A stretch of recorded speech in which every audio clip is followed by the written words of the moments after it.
오늘 우리에게 주신 하나님 말씀은 구약성경 창세기 3장 9절 말씀입니다. 여호와 하나님이 아담을 부르시며 그에게 이르시되 네가 어디 있느냐. 아멘. 아담과 하와를 지으신 하나님께서는 그들이 거주할 특별한 장소 에덴 동산을 창설해 주셨습니다. 에덴 동산은 하나님의 특별한 보호의 장소로서 부족함이 없고 기쁨이 넘치는 낙원이었습니다. 모든 나무는 하나님께서 세우신 자연 법칙에 따라 풍성한 열매를 맺었습니다. 아담과 하와는 부족함이 없이 에덴 동산에서 살아갈 수 있었습니다. 그런데 여기에는 한 가지 조건이 있었습니다. 그것은 에덴 동산에 있는 모든 나무의 열매는 마음껏 먹을 수 있지만 선악을 알게 하는 나무의 실과는 먹지 말라는 것입니다. 그리고 그것을 먹는 날에는 정령 죽으리라는 이 하나님의 말씀을 지켜야 그들은 에덴 동산에서 행복하고 풍성하고 기쁨 넘치는 삶을 살아갈 수 있었습니다. 그러나 처음 살아 아담과 하와는 하나님의 말씀을 어기고 선악을 알게 하는 나무의 열매를 따서 먹는 죄를 짓고 타락합니다. 창세기 3장은 처음 사람 아담과 하와가 어떻게 타락했는지 그 전형적인 모습을 우리에게 보여주고 있습니다. 창세기 3장 1절 상반절입니다. 그런데 뱀은 여호와 하나님이 지으신 들짐승 중에 가장 간교하니라. 인간의 타락은 뱀의 출현으로 시작되었습니다. 그러면 이 뱀은 어떤 존재였을까요? 요한계시록 12장 9절입니다. 큰 용이 내쫓기니 옛뱀 곧 마귀라고도 하고 사탄이라고도 하며 온 천하를 꿰는 자라. 그가 땅으로 내쫓기니 그의 사자들도 그와 함께 내쫓기니라. 사도 요한은 뱀의 정체가 마귀라고도 하고 사탄이라고도 하며 온 천하를 꿰는 자라고 이야기합니다. 사탄은 히브리어로 대적, 대적자, 고소자라는 뜻입니다. 그리고 마귀는 이 히브리어인 사탄의 뜻을 헬라어로 번역한 것으로 디아블로입니다. 즉, 사탄은 히브리어고 마귀는 헬라어인 셈입니다. 그럼 왜 하필이면 사탄이 뱀을 이용했을까요? 창세기 3장 1절 상반절 다시 읽습니다. 그런데 뱀은 여호와 하나님이 지으신 들짐승 중에 가장 간교하니라. 이 구절은 뱀은 여호와 하나님이 지으신 들짐승 중에 가장 간교하다라고 증거하고 있습니다. 여기서 간교에 해당하는 히브리어 아롬은 영리한, 현명한, 슬기로운, 지혜로운, 간교한, 교활한 등의 의미를 가지고 있습니다. 그래서 긍정적인 면으로 쓰일 때는 슬기로운 의미로 해석하지만 부정적인 면으로 쓰일 때는 교활한 의미로 해석합니다.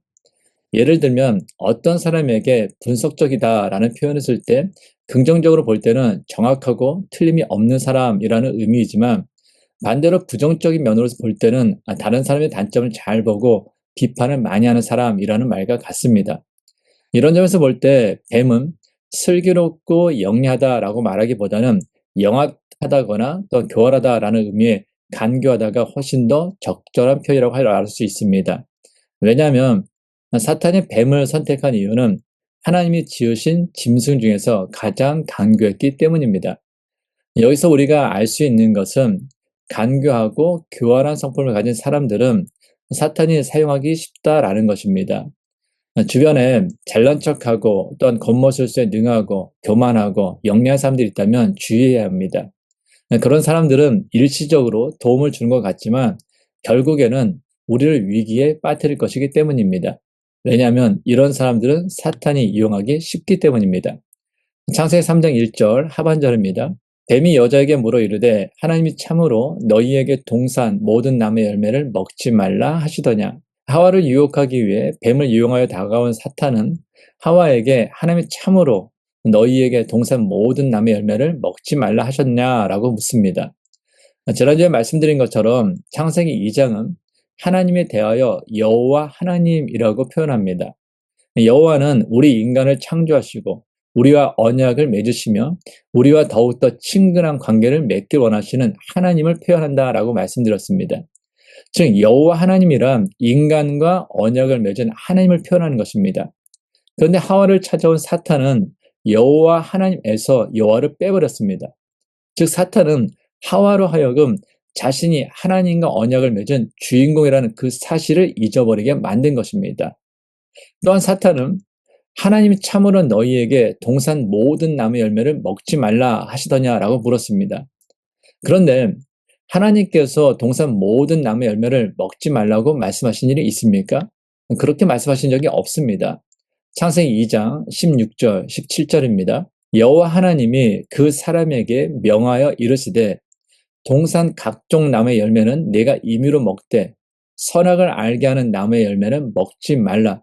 내가 먹는 날에는 반드시 죽으리라 하시니라. 아멘. 하나님의 본래 의도는 에덴 동산에 수많은 각종 나무를 만드시고 나무의 모든 열매를 아담과 하와로 하여금 마음대로 먹고 즐기게 하는 것이었습니다. 그런데 사탄은 지금 하와에게 접근해서 하나님을 어떻게 생각해 만들고 있습니까? 하나님이 동산 모든 나무의 열매는 먹지 말라고 그러지 않더냐라고 말하며 하나님을 잔인하고 매우 인색한 이미지로 그려내려고 시도하는 것을 볼 수 있습니다. 이유가 무엇입니까? 하나님에 대한 거룩한 경외심을 빼앗아 하나님의 말씀에 대하여 의심하고 거부하도록 만들기 위해서입니다. 생각해 보십시오.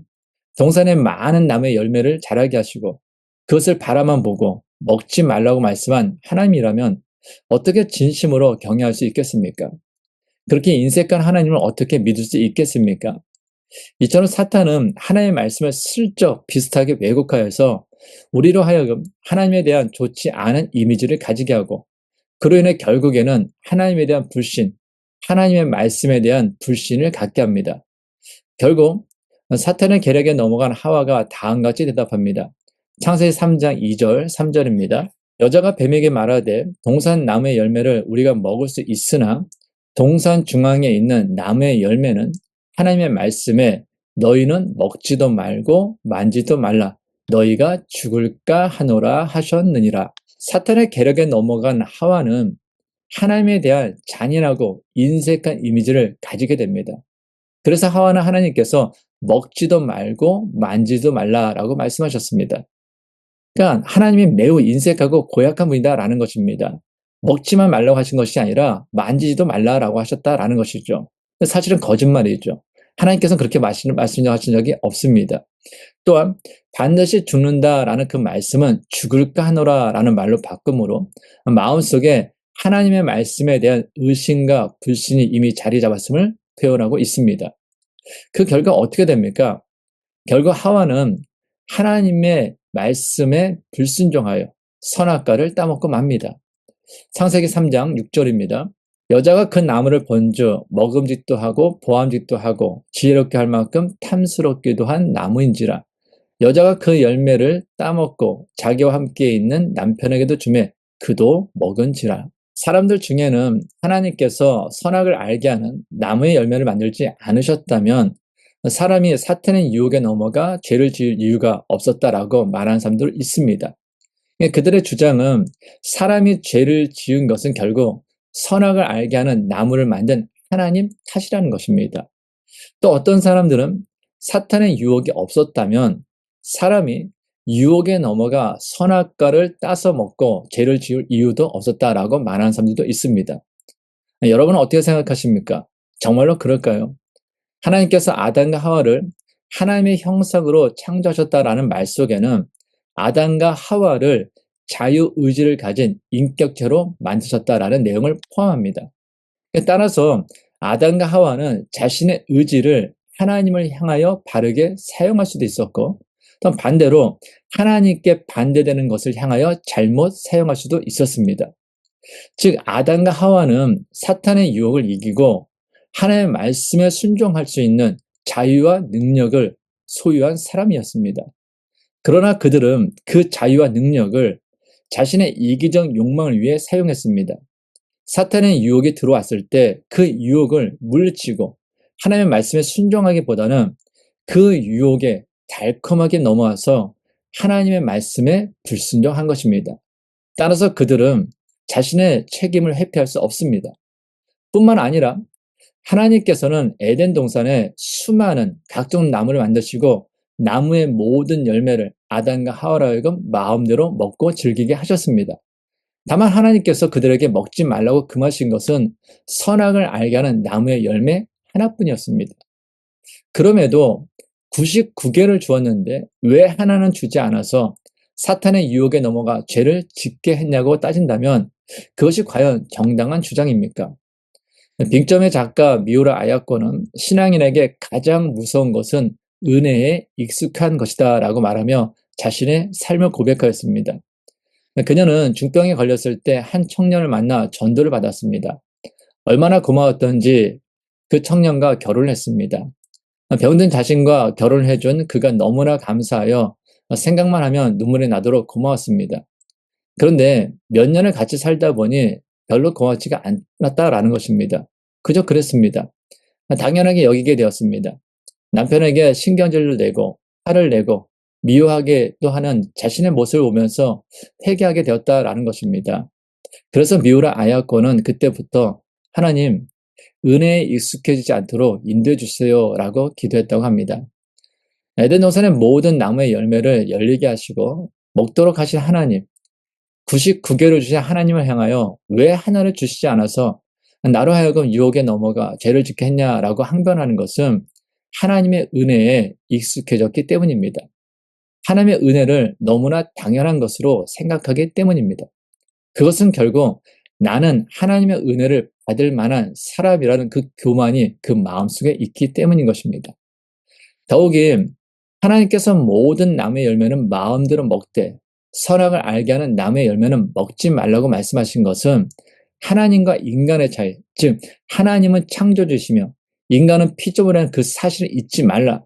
어떤 경우에도 인간이 하나님이 되려고 해서는 안 된다라는 메시지였습니다. 그럼에도 사탄의 유혹에 넘어가 하나님의 말씀을 어기고 선악을 알게 하는 나무의 열매를 따먹은 것은 하나님과 인간의 차이, 다시 말해서 나도 하나님이 될 수 있다라는 그 교만에 사로잡혔기 때문입니다. 창세기 3장 5절 6절입니다. 너희가 그것을 먹는 날에는 너희 눈이 밝아져 하나님과 같이 되어 선악을 알 줄 하나님이 아심이니라. 여자가 그 나무를 본즉 먹음직도 하고 보암직도 하고 지혜롭게 할 만큼 탐스럽기도 한 나무인지라. 여자가 그 열매를 따먹고 자기와 함께 있는 남편에게도 주매 그도 먹은지라. 하나님께서는 분명히 선악을 알게 하는 나무의 열매는 먹지 말라. 먹는 날에는 반드시 죽으리라고 말씀하셨습니다. 근데 사탄은 먹는 날에는 너희 눈이 밝아져 너희도 하나님과 같이 되리라 라고 유혹했습니다. 하나님께서는 아담과 하와를 창조하시고 그들에게 필요한 모든 것을 주셨습니다. 그럼에도 아담과 하와는 하나님께서 주신 것, 현재 자신에게 있는 것에 만족하지 못하고 오히려 도가 지났죠. 하나님같이 되려는 그 욕심과 탐욕에 사로잡혀 사탄의 유혹에 넘어가 하나님의 말씀을 어기고 선악과를 따먹었습니다. 인간에게 최대의 유혹은 신이 될 수 있다라는 것입니다. 그래서 고대로부터 많은 사람들이 신이 되기도 원했고 또한 신을 흉내내려고 했습니다. 신이 되려는 사람의 특징은 다른 사람을 섬기려 하지 않고 다스리려 한다라는 것입니다. 남편은 아내를 사랑하려 하지 않고 지배하려고 합니다. 자기 마음대로 하려고 합니다. 회사를 운영하는 사장은 자기 마음대로 직원을 종처럼 부리려고 합니다. 정치인들은 자신에게 있는 권력으로 다른 사람을 자기 마음대로 하려고 합니다. 심지어 손님이라는 이유로 상점이나 카페에서 직원을 종처럼 부리려고 합니다. 신이 되려는 그 유혹 가운데 가장 큰 유혹은 다른 사람을 자기의 노예로 삼고 자기가 하고 싶은 대로 하기를 원한다라는 것입니다. 그러나 인간이 인간 이상의 존재가 되려고 할 때 인간은 불행해집니다. 신이 되려고 하면 할수록 불행해질 뿐입니다. 다른 사람을 지배하려고 하면 불행이 시작됩니다.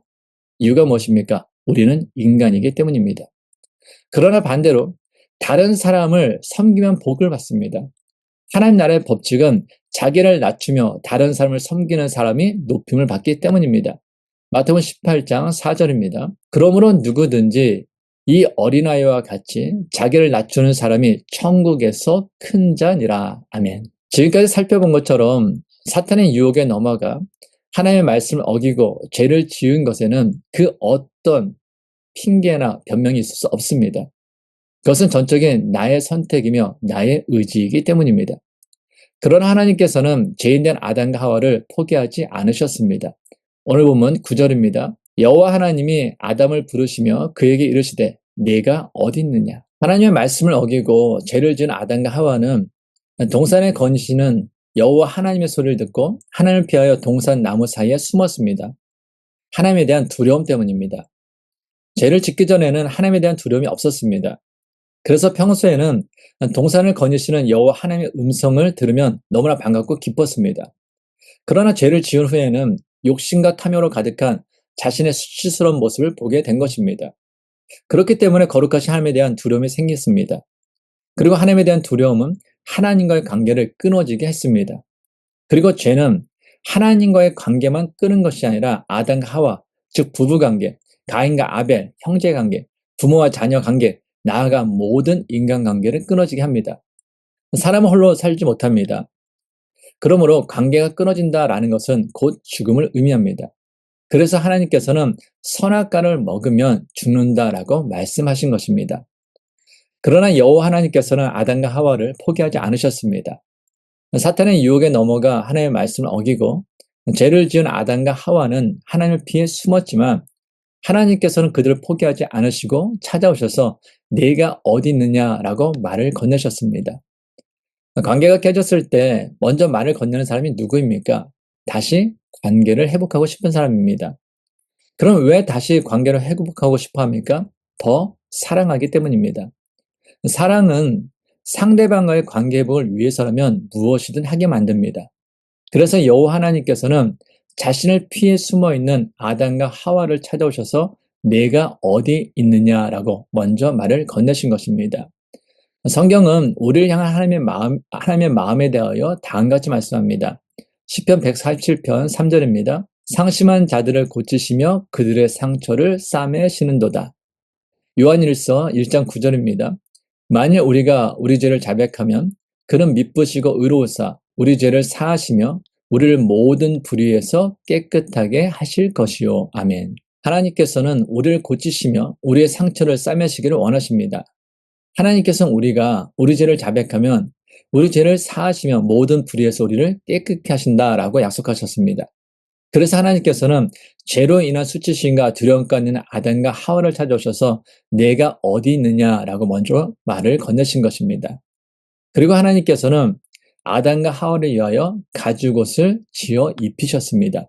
창세기 3장 21절입니다. 여호와 하나님이 아담과 그의 아내를 위하여 가죽옷을 지어 입히시니라. 아멘. 아담과 하와는 하나님께서 금하신 선악을 알게 하는 나무의 열매를 따서 먹은 후 자신들이 벗은 상태라는 것을 확인하고 자신들의 그 부끄러움, 수치스러움을 가리기 위해서 무화과 나무 잎을 엮어 치마를 만들어 입었습니다. 그러나 하나님께서는 아담과 하와를 위해서 가죽옷을 지어 입혀주셨습니다. 이것은 아담과 하와가 만들어 입은 것과 단지 재질만 다른 것이 아니었습니다.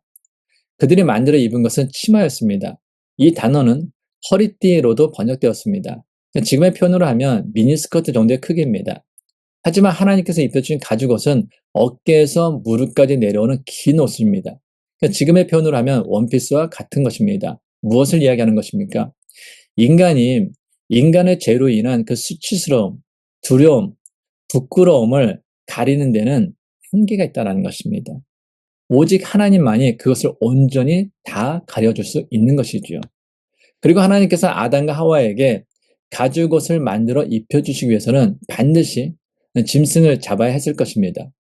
이것은 사람의 죄를 속하기 위한 첫 번째 희생이었고 구약 속죄 제사의 원형과 같습니다. 그리고 이것은 장차 인류의 죄를 대신 담당하실 예수 그리스도의 희생적 죽음을 예표하는 사건을 보여주는 것입니다. 무엇을 이야기하는 것입니까? 죄는 반드시 그에 따른 피가 있어야 된다라는 것입니다.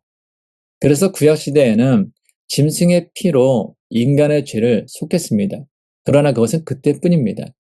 그래서 인간의 그 죄를 온전히 담당하시기 위하여 하나님이신 그 예수 그리스도께서 이 땅에 오셔서 십자가에서 우리의 죄를 모두 짊어지시고 대속의 죽음을 당하신 것입니다. 또한 죄를 지은 아담과 하와를 위하여 하나님께서 가죽옷을 지어 입히신 것과 관련하여 우리가 마음에 새겨야 할 진리가 하나 있습니다. 우리 성경에는 21절이 여호와 하나님이 아담과 그의 아내를 위하여 가죽옷을 지어 입히시니라 라고 되어 있지만 히브리어 성경을 순서대로 번역하면 지으셨다. 여호와 하나님이 아담과 그의 아내를 위하여 가죽옷을 입히셨다입니다. 그러니까 하나님께서는 천지 만물을 창조하시듯이 가죽옷을 지으셨고 그 옷을 입혀 주셨습니다. 이것은 하나님께서 이 모든 것을 주관하신다라는 것을 강조한 것입니다. 즉, 사람이 죄에서 벗어날 수 있게 되는 것은 인간 자신의 능력이 아니라 하나님의 역사라는 것입니다. 그래서 우리는 우리의 죄와 허물을 깨달았을 때 우리를 찾아오셔서 네가 어디 있느냐라고 말씀하시는 하나님 앞에 나아가 엎드려야 합니다. 신앙인으로서 우리에게 중요한 것은 죄를 짓지 않는 것이 아니라 회개, 즉 죄에서 돌이키는 것이기 때문입니다. 그때 하나님께서는 우리의 죄를 사하시며 우리를 모든 불의에서 깨끗하게 하시며 우리를 고치시며 우리의 상처를 싸매어 주실 것입니다. 하나님 아버지, 하나님께서는 우리 인간을 자유의지를 가진 인격체로 만드셨습니다. 그러므로 우리는 사탄의 유혹을 이기고 하나님의 말씀에 순종할 수 있는 자유와 능력을 소유한 사람입니다.